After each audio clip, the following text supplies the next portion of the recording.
ইসলামপুর ব্রিজে যেন অন্যরকম এক জাদু নেমে এসেছে। ঈদের আগামী বার্তা যেন চারপাশে ছড়িয়ে পড়ছে রং, আলো আর মানুষের হাসিতে। একটু আগেই এখানে এসে দাঁড়াতে চোখে পড়লো চটপটি, ফুচকা, হালিমের দোকানগুলোতে ভিড় লেগেই আছে। ছোট্ট ছোট্ট বাচ্চারা পরিবার নিয়ে এসেছে, কেউ খাচ্ছে, কেউ খেলছে, আবার কেউ শুধু আনন্দটাকে উপভোগ করছে। ব্রিজের এক পাশে দেখা গেল কিছু তরুণ তরুণী সাউন্ড বক্স নিয়ে নাচ গান করছে।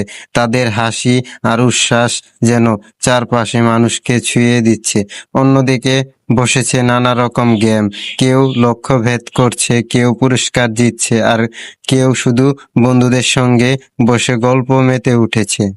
দোকানিরা ঈদের জন্য নতুন নতুন জিনিস ভরে উঠেছে তাদের দোকান। রঙিন লাইট, খেলনা আর সেই চোখে পড়ার টেডি বিয়ার, যেটা দেখে ছোট্ট ছোট্ট বাচ্চারা মন ভরে যায়।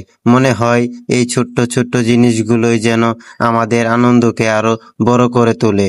ঈদ মানে শুধু নতুন কাপড় নয়, ঈদ মানে একসাথে থাকা আনন্দ। ঈদ মানে পুরনো সব দুঃখ ভুলে গিয়ে নতুন করে হাসতে শেখা।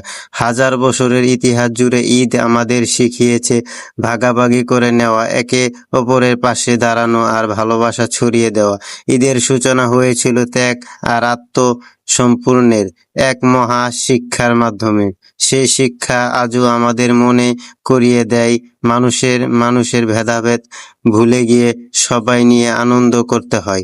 তাই তো ঈদের দিনে ধনী গরিব ছোট বড় সবাই এক হয়ে যায়।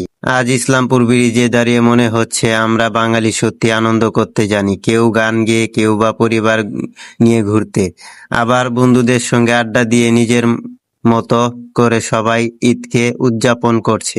এই মুহূর্তগুলো একদিন স্মৃতি হয়ে থাকবে। হয়তো আগামী বছর আবারও এখানে আসবো, আবার দেখবো নতুন করে সাজানো এই আনন্দ মেলা। কিন্তু আজকের এই হাসি, এই উল্লাস, এটা সত্যি অন্যরকম। আপনারা যারা এরকম আনন্দ মুহূর্ত দেখতে ভালোবাসেন অবশ্যই কমেন্ট বক্সে জানাবেন। আর ইউটিউবে দেখলে সাবস্ক্রাইব করে পাশে থাকবেন, ফেসবুকে দেখলে ফলো করবেন। আর ঈদ মানেই আনন্দ, ঈদ মানেই উল্লাস। আর এই ঈদ আনন্দ যেন ছড়িয়ে পড়ুক সবার জীবনে। ঈদ মুবারক। সবাই ভালো থাকবেন, সুস্থ থাকবেন। আল্লাহ হাফেজ।